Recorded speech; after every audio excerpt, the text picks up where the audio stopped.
It's fair to say that in midlife, our hair takes us on a whole new adventure. And I've got to say, I haven't always been kind to my hair, and I'm not talking just about the hair on my head here, all over my body. The shaving, the plucking, the waxing, though to be fair, I didn't do a lot of waxing. I wasn't really a big fan of waxing or sugaring because I'm a bit shy, and the thought of getting all that out to somebody, just no. I had one really good friend who would hold me down and make me enjoy waxing, but that was endure, not enjoy, by the way.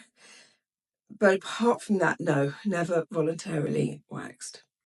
So, what about the hair on my head? That's gone through all sorts. That's gone through the bleaching, the perming, the straightening, the inch long, the long as I can possibly get it, the split ends, everything. Oh, the crimping.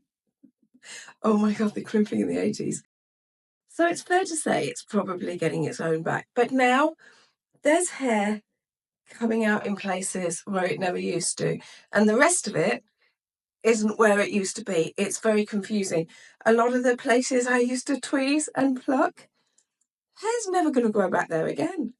It's just not coming back. And yet, new places, oh, it's going crazy. It's having a field day. My forearms, I measured a hair on my forearms not long ago. It was 7 centimetres long. I mean, it was obviously bent over, but when I pulled it up, 7 centimetres. I like a challenge, so I was hoping to make it to 8, but no, it fell out before then. But what? What on earth? And I get hair that comes out of here, out of the middle of my neck. As far as I know, there's no follicles there. What is that all about?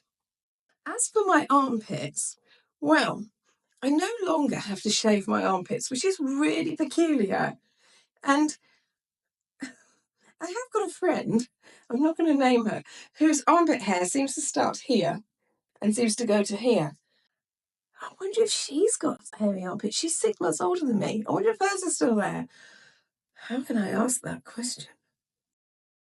Let's go back to the hair on my head. So, when you're of a certain age and a woman, everybody has an opinion as to whether you should have long hair or short hair, whether you should let it go grey, gracefully, or whether you should dye it and continue to dye it, or whether you should do half and half of what feels like forever. Everybody has an opinion. So I currently am growing my hair, and I'm growing my hair because everybody tells me that it's not the right thing to do when you're my age. Yeah. I'm also doing the sort of balayage thing because there are patches of grey. And with the patches of grey, I don't know if my hair's thinning because it looks like it is because of where the grey comes through. In fact, if I have my parting on this side, obviously I can't find it now because that would be to make life too easy. But if I have my parting on this side, I've got quite a big patch there. And from a distance, it looks like I've got a bald patch. So what do? I buy Planter 39 and I use that. Even though when I do go to the hairdresser, which I try not to do because I live in central London and it costs me what some people pay for their mortgage. And my hairdresser says, don't be silly. It's okay, you're fine. But to me, that looks like quite a big parting and it seems to be getting bigger. So I shall keep buying the stupidly expensive shampoo because it makes me feel better. Now, one place that hair is determined to keep coming and has been for some time now, probably about a decade, is my chin and my top lip. Now, I am not talking Greatest Showman here. I am not talking about this is me and all of this. I'm just talking about just enough to be really annoying. Just enough that when I'm at my computer, I find a bit and I fiddle with it and I faff with it. And then I try and dig it out with a pair of tweezers and it looks like I've got adult acne because I can't let it go.